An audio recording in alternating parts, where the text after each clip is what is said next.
Som, bom dia. Estão me ouvindo?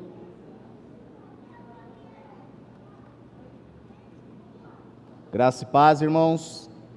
Para quem não dei feliz Dia das Mães, feliz Dia das Mães.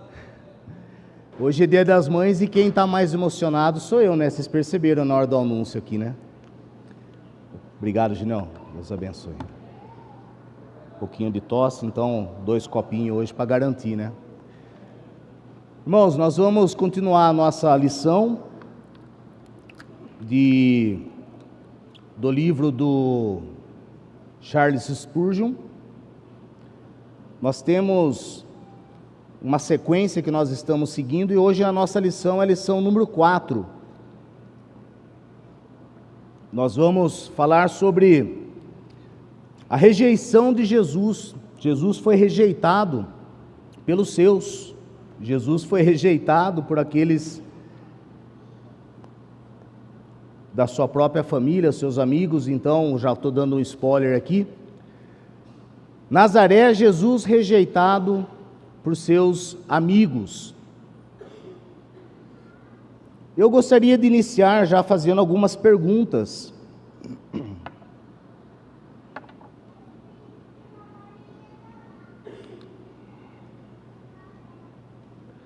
Você já foi mal interpretado por fazer o bem ou falar a verdade?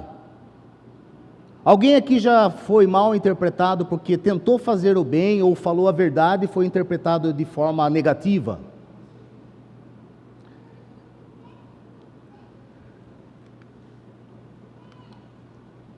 Você já foi subestimado ou desacreditado por pessoas próximas, como familiares ou amigos? Alguém já desacreditou de você? Algo que você fez, algo que você falou, algo que você prometeu, e você foi subestimado, principalmente por familiares ou amigos. Quero fazer perguntas agora de uma perspectiva diferente, um outro olhar. Estamos dispostos a ouvir a verdade, mesmo quando ela nos incomoda? Vamos ser sinceros, irmãos. Será que nós estamos dispostos a ouvir a verdade, mesmo quando ela nos incomoda? Como reagimos quando Deus confronta nossos preconceitos e expectativas? Como eu e você, como nós reagimos quando Deus confronta os nossos preconceitos humanos e as nossas expectativas humanas? Como reagimos quando Deus nos fala algo que não queremos ouvir? Como reagimos quando Deus nos fala através das Escrituras, através da ação do Espírito Santo na nossa vida, aquilo que nós não queremos ouvir? Vamos ao texto, irmãos. Abram suas Bíblias em Lucas 4. Nós vamos ler Lucas 4, do 16 ao 30. Lucas 4, versículo 16 ao 30.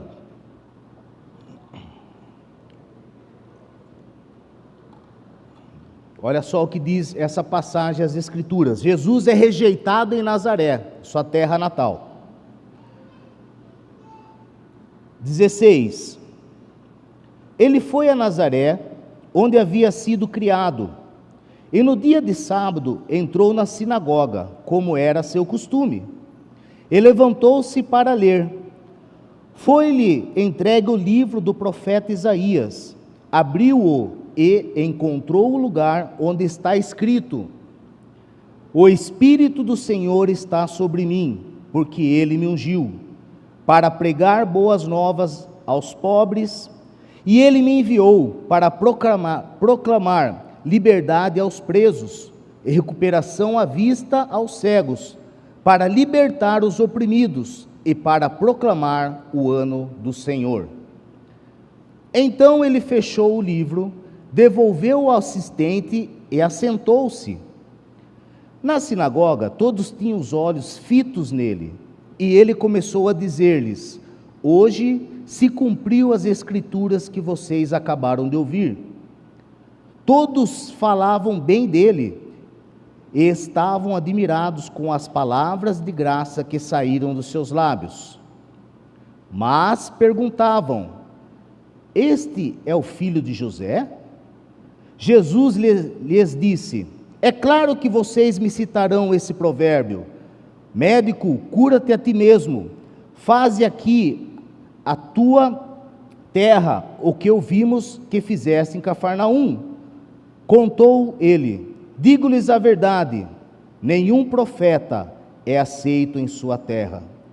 Asseguro-lhes que havia muitas viúvas em Israel no tempo de Elias, quando o céu foi fechado por 3 anos e meio, e houve uma grande fome em toda a terra. Contudo, Elias não foi enviado a nenhuma delas, senão a uma viúva de Serepta, na região de Sidom. Também havia muitos leprosos em Israel no tempo de Eliseu. O profeta, todavia, nenhum deles foi purificado, somente Naamã, o sírio. Todos os que estavam na sinagoga ficaram furiosos quando ouviram isso.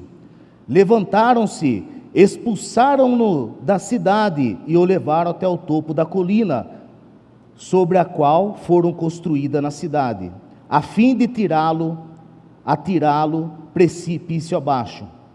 Mas Jesus passou entre eles e retirou-se.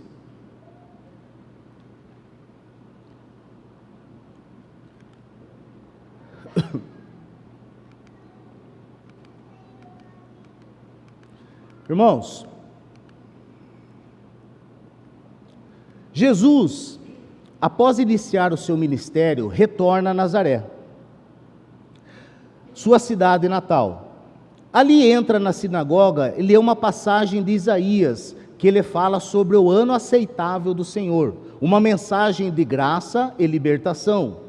Todos ficaram maravilhados com a sua eloquência e autoridade, mas a admiração logo se transforma em escândalo e fúria, quando Jesus revela que a graça de Deus também alcança os gentios, como a viúva de Serepta e Naamã, o sírio. Os moradores de Nazaré, que inicialmente o admiravam, se voltaram contra ele, cheios de inveja e incredulidade, por não aceitarem que o filho do carpinteiro fosse ser o Messias. Então tentaram matá-lo, mas Jesus escapa ileso. Resumidamente, irmãos, esse trecho nos fala sobre quando Jesus volta ali para sua cidade natal, e aí, como de costume, ele vai à sinagoga, e aquele que é responsável em dar as escrituras daquele dia, em dar o texto para que Jesus leia, lhe dá o texto de quê? De Isaías. E Jesus escolhe essa passagem, propositalmente. E quando Jesus começa a ler a passagem, todos ficam admirados, né? Pela sua autoridade, por aquilo que Jesus está falando, pela forma que Jesus está falando. Mas aí então, quando eles percebem que essa passagem não vem de encontro com a vontade dos seus corações, quando o que Jesus está lendo ali, começa a explicar, não vem com aquilo que eles esperavam ouvir, eles começam a murmurar. E aí o que começa? Mas espera aí, esse rapaz aí que está falando, que leu essa passagem, agora está falando, ele não é o filho de José, o carpinteiro? Quem é ele para ter essa autoridade de falar dessa forma? E aí eles já começam a murmurar e colocar defeito naquele que está falando a palavra de Deus.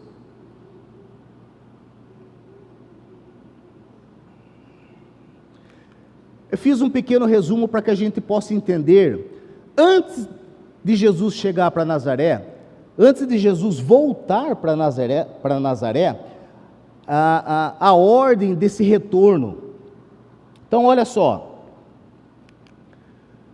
Antes de voltar para Nazaré, Jesus havia sido batizado por João Batista no Jordão, no Rio Jordão. Depois Jesus foi conduzido pelo Espírito ao deserto, onde foi tentado por 40 dias. Em seguida, começou a ensinar nas sinagogas da Galileia, sendo admirado por todos. Foi quando Jesus começou o seu ministério. E aí então Jesus volta para Nazaré para anunciar oficialmente o início do seu ministério entre os seus, entre o seu povo,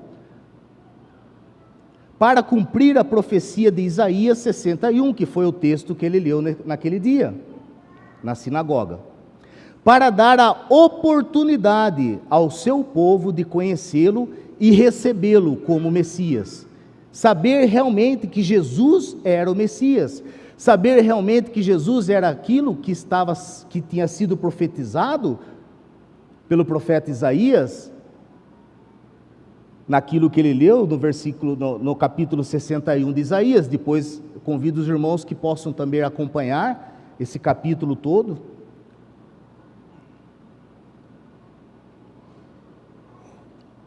E aí então ele volta para mostrar para o povo, para se mostrar para o povo que aquilo que ele estava lendo estava se cumprindo. Então Lucas 4:18, nós vamos destrinchar um pouco esse texto aqui para que a gente possa entender melhor o que Deus tem para nos falar nessa manhã. Jesus diz: o Espírito do Senhor está sobre mim, porque Ele me ungiu. No versículo 4:18, Jesus diz que o Espírito de Deus, o Espírito do Senhor está sobre Ele, porque Ele ungiu. Isaías 61 foi escrito há 700 anos antes de Cristo, no contexto do exílio e da restauração de Israel. O povo de Deus havia sido destruído moral e espiritualmente, e parte dele seria levado ao cativeiro babilônico no século 6 a.C. E ao ler a profecia, do profeta Isaías, Jesus aplicou a si mesmo. Jesus estava aplicando aquilo que ele estava lendo a si mesmo. Então olha só, ele está revelando sua missão. Jesus declara que foi ungido pelo Espírito Santo para cumprir a obra do Messias, anunciar boas novas, curar, libertar e restaurar. Até aí o povo estava feliz, estava contente, palavras de autoridade, Ele veio anunciar boas novas, ele veio curar, ele veio libertar, ele veio restaurar. Ok, como ele fala bonito, que palavra maravilhosa. E a confirmação do cumprimento da profecia. Ao dizer isso, Jesus afirma que ele é o cumprimento direto da profecia messiânica de Isaías, mostrando que o tempo da salvação chegou. E aí eles já começam a ficar meio perplexos, Tempo da salvação chegou, mas quem é esse? Tempo da salvação? Por que o tempo da salvação? Terceiro, irmãos, o Espírito Santo está agindo nele. Ele diz que foi ungido por Deus, pelo Espírito do Senhor, pelo Espírito Santo do Senhor. Após o batismo de Jesus, em Lucas 3:22, o Espírito Santo veio sobre ele. Sua missão pública se dá em plena dependência do Espírito Santo. Então tudo que Jesus faz, mesmo sendo 100% Deus e mesmo sendo 100% homem, tudo o que ele faz é através do Espírito Santo. Autoridade espiritual é o que Jesus tinha. E aí que então o povo ficou louco da vida. É aí então que o povo não se conteve, Ele tendo essa autoridade espiritual, E aí, dentro dessa autoridade espiritual, Jesus falava coisas que nós vamos ver logo mais, que ofendiam os padrões daquelas pessoas. Ao falar isso, Jesus estabelece que tudo o que ele faz, milagres, ensino, libertação, não é por força humana, mas pelo poder do Espírito de Deus. Então, nós temos aqui 4 itens onde nós podemos, dentro dessa passagem, ver aquilo, porque Jesus estava ali no templo. Qual era a missão de Jesus ali? Primeiro, revelar a sua missão. Segundo, cumprir a profecia. Mostrar que ele é o cumprimento da profecia. Dizer que o Espírito Santo é que estava guiando ele. Jesus era guiado e tudo o que ele fazia era pela ação do Espírito Santo. E ele tinha toda a autoridade espiritual, porque ele era Deus. Eu quero aplicar um pouco isso para as nossas vidas nessa manhã, irmãos. Aqui nós já podemos aplicar, porque também nós somos chamados para continuar a missão. Eu e você, a partir do momento que nós aceitamos o Senhor Jesus como nosso único e suficiente Salvador, nós somos selados pelo Espírito Santo. E às vezes eu fico me perguntando, Senhor, por que quando eu já aceitei Jesus, o Senhor já não me rebatou?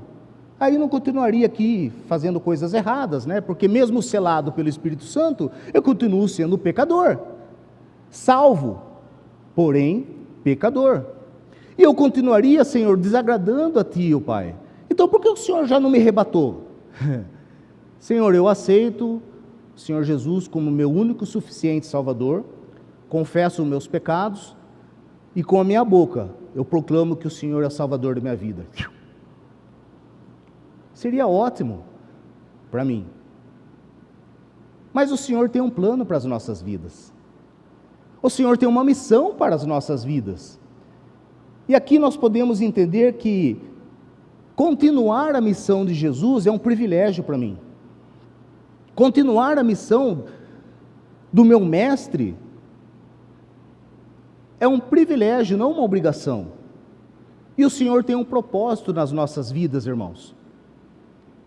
A partir do momento que você aceitou Jesus como seu único e suficiente Salvador, você entendeu que pela graça você é salvo, pela fé, pela misericórdia, pelo amor incondicional de Deus, de ter mandado Jesus morrer na cruz por cada um de nós, nós ainda temos o privilégio de o servir. E a mesma missão que Jesus começou lá no início do seu ministério, que nós lemos aqui, continua através das nossas vidas. E como nós temos feito isso? Como eu tenho feito isso? Mesmo com as minhas limitações, com as minhas falhas, com as minhas imperfeições, com os meus pecados? Como eu tenho continuado a missão de Jesus? Assim como Jesus foi ungido pelo Espírito, nós cristãos também recebemos o Espírito Santo para continuar o nosso ministério aqui no mundo. Não é pelas nossas forças, irmãos, não é pela minha capacidade, pela minha intelectualidade, pelo meu intelecto, mas pela ação do Espírito Santo.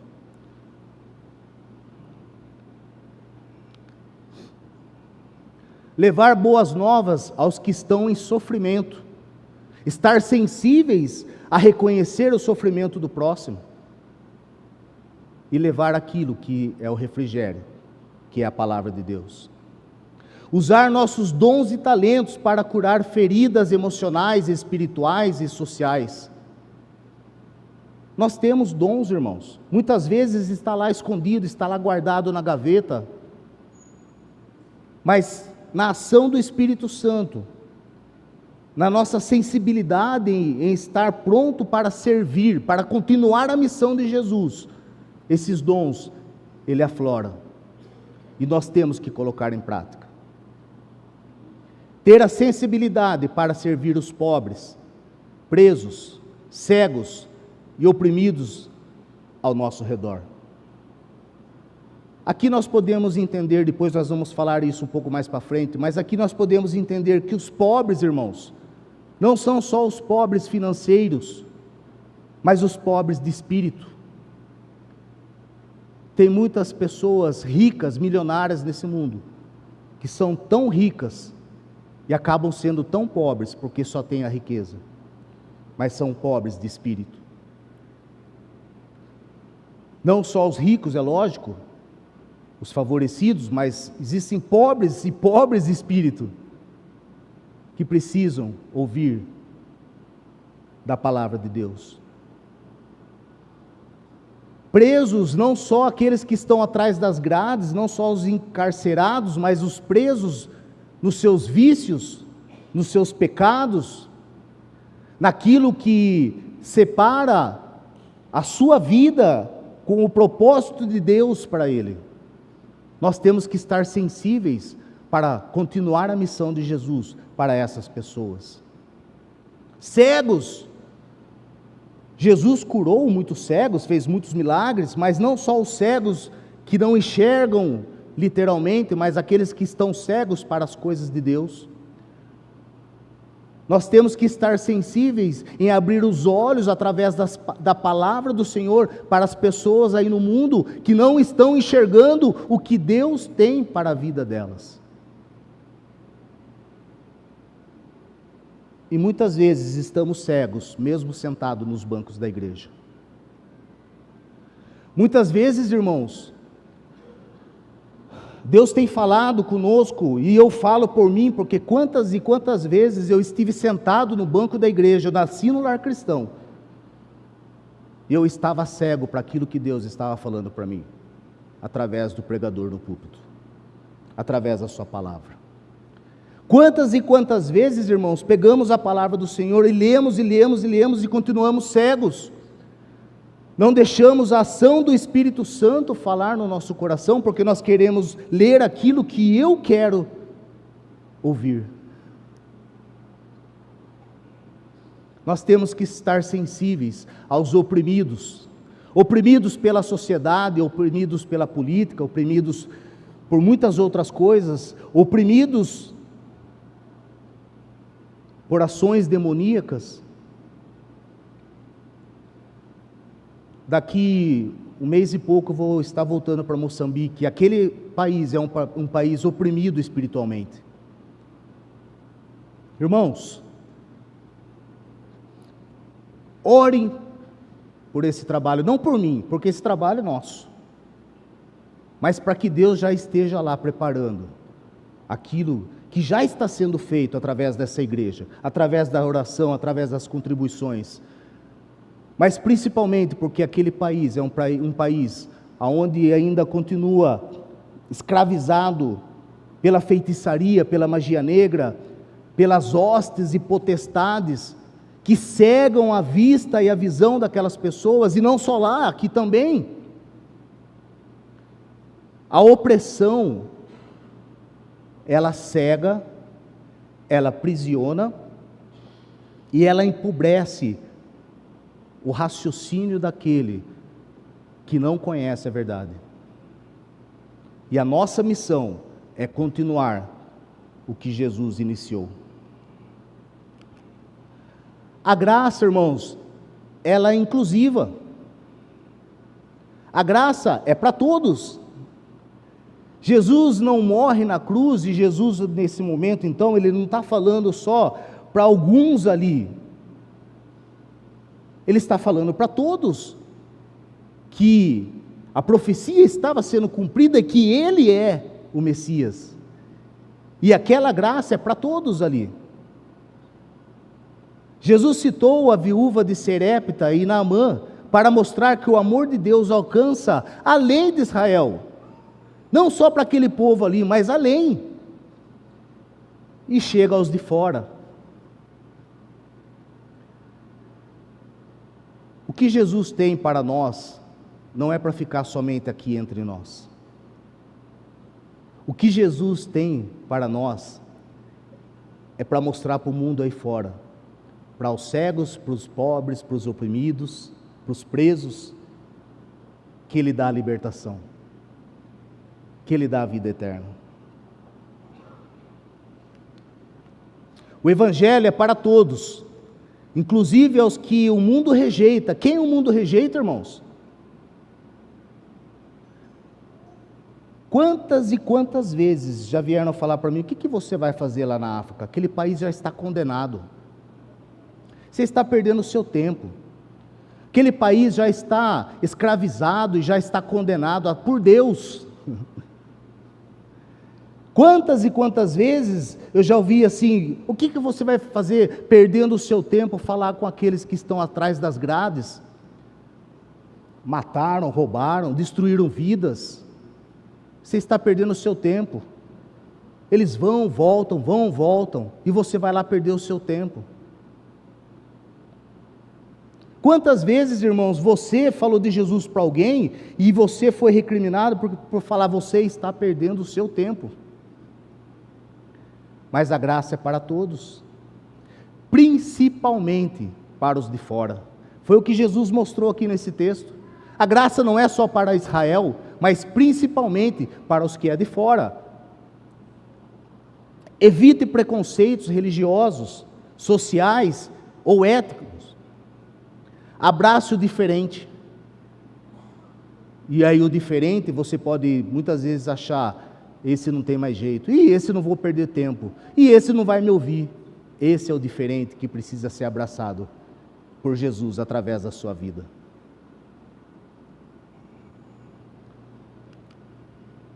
O Espírito Santo capacita, não apenas emociona. O Espírito Santo de Deus capacita, nos dá a capacidade de fazer aquilo que nem eu e você podemos fazer, através das nossas forças naturais, através da nossa capacidade humana. É o Espírito Santo que nos dá sabedoria, é o Espírito Santo que nos dá discernimento, de ler, entender a palavra, absorver e levar ao mundo aí fora. É o Espírito Santo que nos dá a sensibilidade de chegar numa pessoa, e mesmo você achando que não sabe o que vai falar para aquela pessoa, e o Senhor capacita, e você fala da verdade para aquela pessoa. Então não se sinta incapacitado, porque eu e você somos incapacitados humanamente, mas através do Espírito Santo, Ele nos capacita, não apenas emociona. A emoção passa, meus irmãos. Não tem problema nenhum você ficar emocionado. Eu sou o cara mais emocionado que existe. Qualquer coisinha eu choro. Mas o choro passa, a lágrima seca. Mas o Espírito Santo não. O Espírito Santo ecoa no coração. E ele permanece. Jesus nos diz apenas, Jesus não diz apenas: o Espírito está sobre mim, mas Ele explica o porquê. Naquela ocasião Jesus explica o porquê o Espírito está sobre Ele. E Ele me ungiu para... Nós podemos ler daí. Ungiu para pregar as boas novas. Ungiu para que os pobres ouçam a verdade. Ungiu para a liberdade dos presos, para a recuperação das vistas aos cegos, para libertar os oprimidos e proclamar a graça.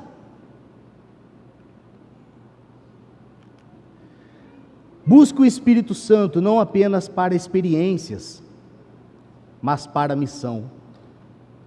Pergunte se o Espírito quer fazer por meio de mim. O que o Espírito Santo quer fazer através da minha vida? O que o Espírito Santo pode e quer fazer através da sua vida?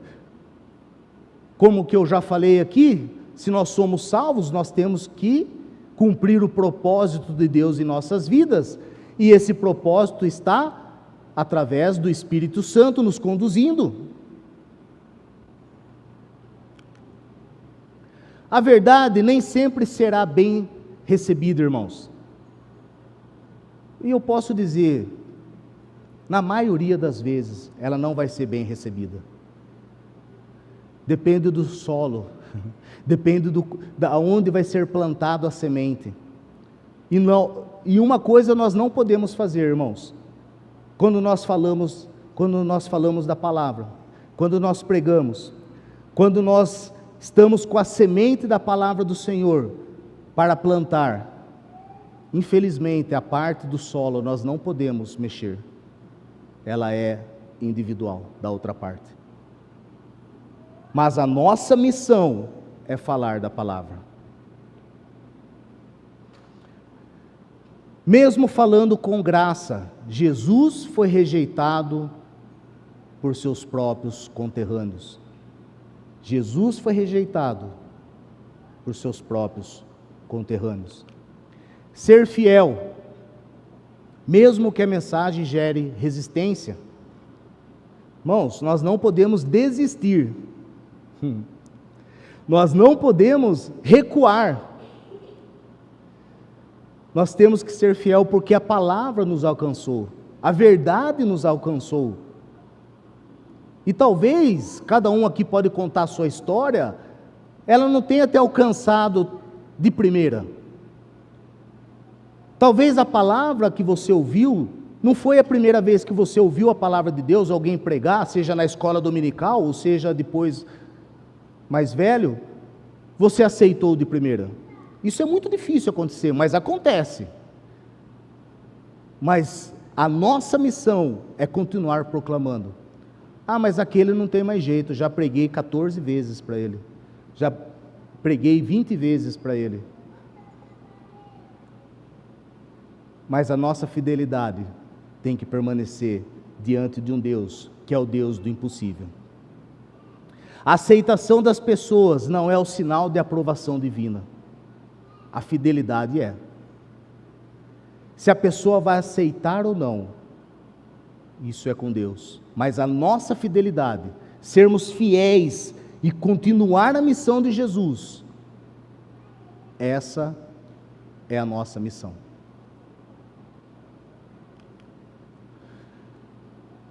Irmãos, vamos em continuidade ao texto aqui.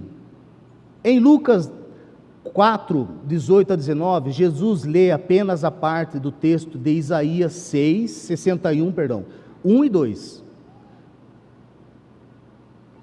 E propositalmente, para antes da parte que ele fala sobre o dia da vingança do Senhor. Então, Jesus chega, pega aí o rolo, o livro, e ele começa a ler. E propositalmente ele só lê 2 versículos de Isaías 61, o 1 e o 2. Olha só.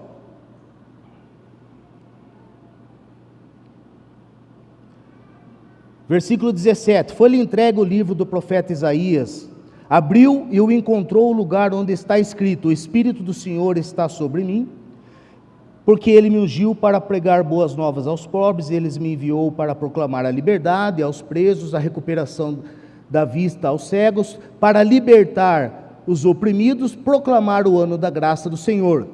Então ele fechou o livro e devolveu ao assistente e assentou-se. Ele só leu 2 versículos. Alguém pode me responder, ou pode até chutar se quiser, ou quem souber pode falar, por que ele só leu 2 versículos de Isaías 61, e ele não leu tudo? Toda a profecia. Alguém arrisca? Pode falar. Ninguém? Eu vou falar igual eu falo lá quando estou dando aula. Falo, vocês podem arriscar, que quando se arrisca, você aprende mais. Por quê?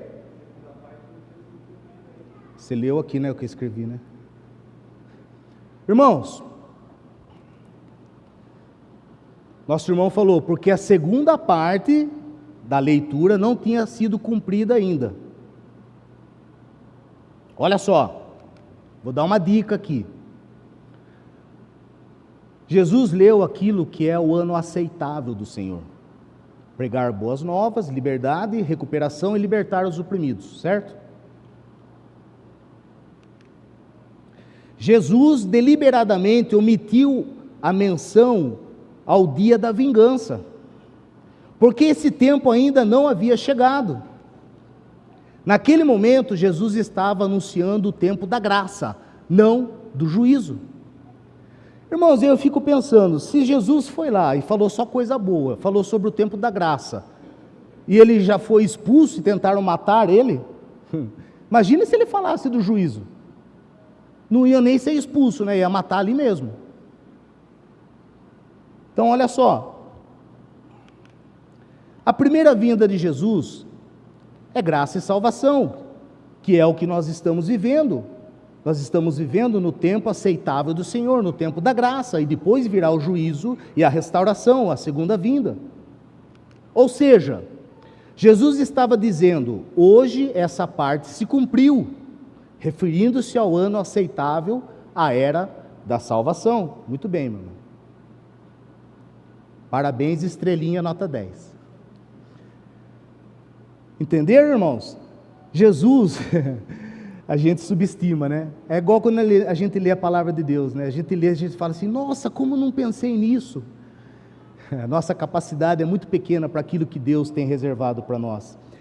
Mas Jesus, ele sabia muito bem o que ele estava fazendo. E tudo aquilo que estava acontecendo ali, ele sabia que estava acontecendo e que iria acontecer. Eu fiz um esboço aqui para que a gente pudesse entender a comparação desses dois versículos, então, desses dois capítulos, dessas duas passagens. Isaías 61, que foi do profeta Isaías, e Lucas 4, o cumprimento. Primeiro, escrito por Isaías, no Isaías 61, cerca de 700 anos antes de Cristo. Desculpa, irmãos, eu estou bem fanho hoje, viu?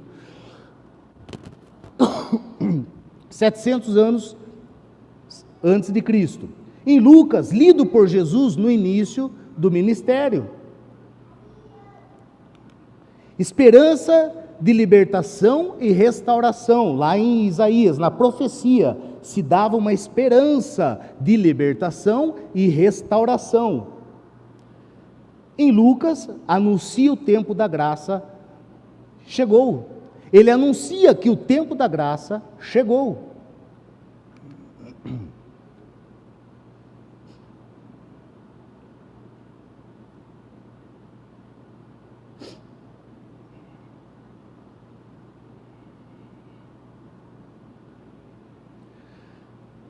A visão futura de Messias.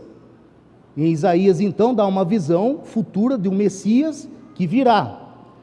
E aí, então, em Lucas, Jesus afirma, eu sou o ungido. Promessa ao povo exilado e sofrido. Isaías faz uma promessa àquele povo que estava sofrido e exilado. E aí, então, em Lucas, diante dessa profecia que estava sendo cumprida ali, a realidade para todos aqueles que estão quebrantados. Então, só para a gente poder entender essas duas passagens, anterior e a atual, que Jesus estava ali proclamando.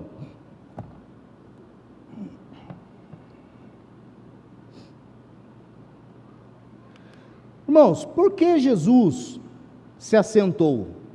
Olha só, em Lucas 4:20 diz assim, então ele fechou o livro, devolveu ao assistente e assentou-se. Alguém pode responder, se alguém souber, ou se alguém quiser chutar? Por que vocês acham que Jesus se assentou? Não querem chutar? É legal.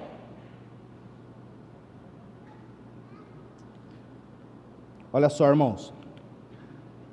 Não, antes, não vou dar spoiler aqui. No livro de Charles Spurgeon, ele faz um comentário que naquela época, as pessoas, os rabis, os mestres que liam a passagem, eles liam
Olha só.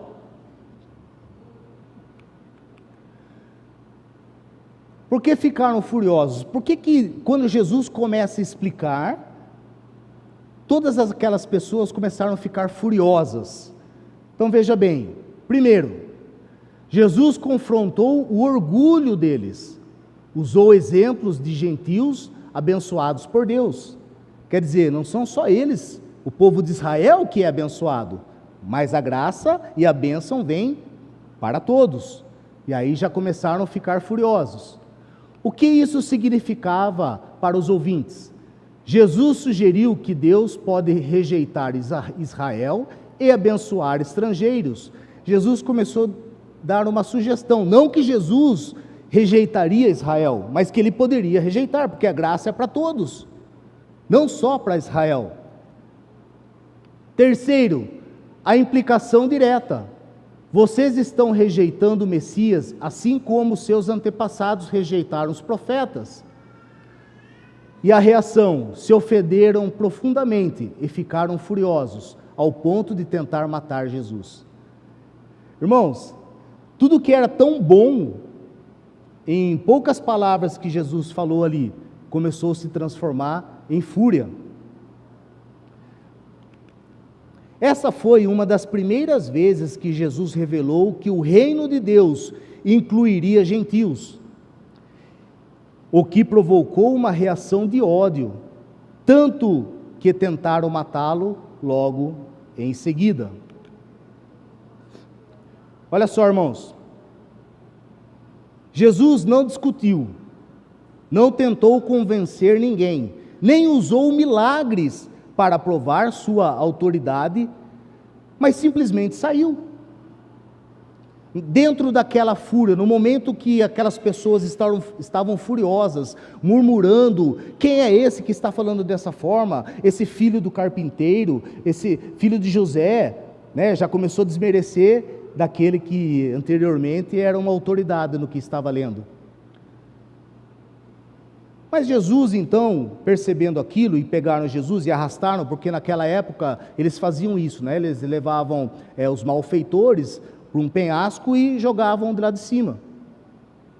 E chegando ali, o que Jesus fez? Jesus conhecia o coração daquelas pessoas. Aquelas pessoas, irmãos, queriam,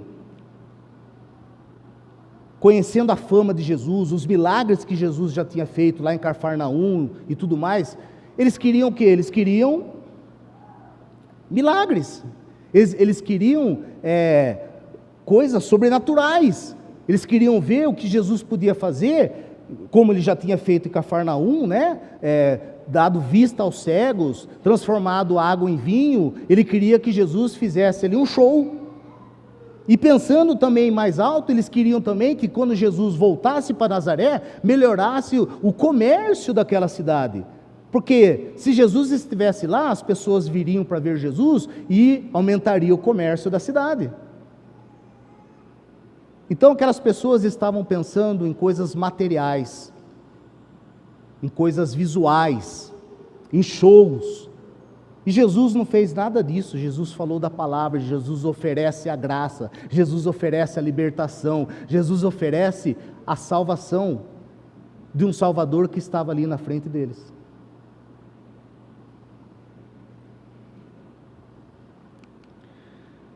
E quando Jesus sai, simplesmente ele sai, isso simboliza que a presença graciosa de Deus pode ser rejeitada. E quando isso acontece, ele se retira em silêncio. Quantas e quantas vezes o Senhor fala no nosso coração, através do Espírito Santo, e nós rejeitamos?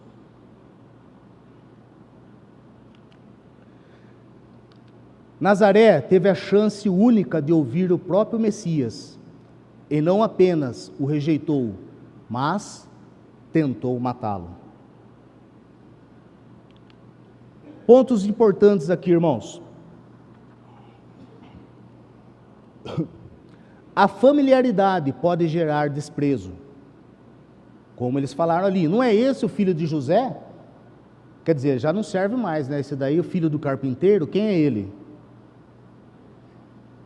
Muitas vezes, a proximidade nos cega diante do agir de Deus. O que significa isso, irmãos? Eu já falei aqui.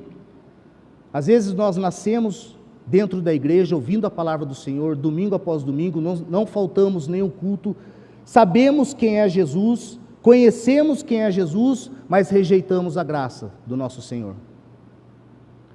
Sabemos tudo aquilo que Jesus pode fazer, tudo aquilo que Jesus fez, tudo aquilo que Jesus ainda irá fazer, mas negamos Jesus para a nossa vida. Mas eu já estou na igreja. Mas eu vou na igreja, meus pais são crentes, meus pais são cristãos. Eu nasci numa família cristã, todos são, meu pai é pastor, meu pai é presbítero. E você se inclui nesse rol santo, mas você rejeita a graça santa.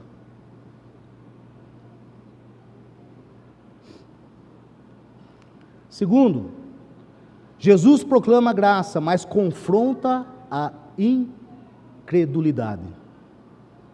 Jesus para então de ler e não lê o dia da vingança, porque ali naquele momento a oportunidade, o que era propício ali para se falar era da graça, e não da vingança, que não veio ainda. Mas eles rejeitaram a graça, como é que eles iam entender a vingança? E Jesus confronta essa incredulidade.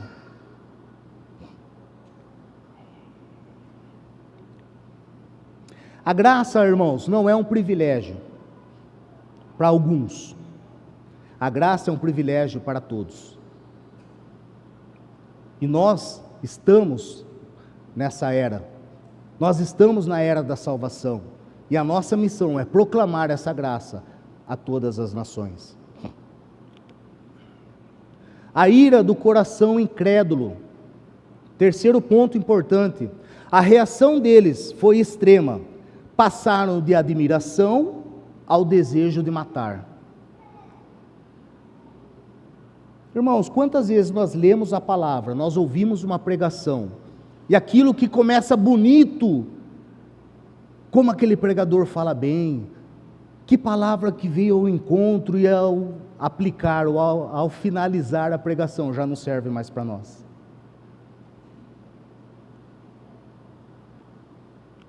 Nem sempre onde há expectativa, há fruto. Aquilo que eu já falei, irmãos. Sinagoga estava cheia, todos estavam atentos, e mesmo assim, não houve conversões. Sabe, irmãos, às vezes é mais fácil você falar para pessoas que nunca ouviram a palavra de Deus, onde o Espírito Santo vai agir de forma sobrenatural, que é o que ele faz, não pelas nossas forças, do que às vezes a gente falar para aquele que nasceu num lar cristão, que já ouviu, que já está, como posso dizer, usar uma palavra, está calejado de ouvir a palavra de Deus, e não se decide, está conformado com a palavra, e isso é perigoso, irmãos. Se conformar com a palavra é diferente de você aceitar a palavra. Achar lindo a palavra é diferente de você querer escolher dentro daquilo que você acha lindo o que é bom para você. Jesus se retira em silêncio. Ele passou por entre eles e saiu, sem forçar, sem explicar, sem defender. E é isso que Jesus faz em nossas vidas, irmãos. Jesus nos fala através da sua palavra, Jesus nos fala através da sua pregação, mas Ele não vai dar nenhuma voadora na porta do meu coração para que eu aceite. Jesus é amor, e Ele fala em amor. Como Jesus estava ali pessoalmente falando para os seus, e os seus o rejeitaram, e Jesus falando sobre a graça, o ano aceitável, sobre aquilo que o povo dele tinha que ouvir, e ele foi rejeitado pelos seus familiares, ele foi rejeitado pelos seus amigos, ele foi rejeitado pelo seu povo, ao ponto de o desprezarem e tentarem matar Jesus, e ele não fala nenhuma palavra, ele vira suas costas e passa por meio daquele povo. Jesus foi rejeitado na cidade onde ele deveria ter sido mais bem recebido. Irmãos, que isso não se repita nos nossos corações. Jesus espera ser recebido no meu e no seu coração todos os dias através da sua palavra.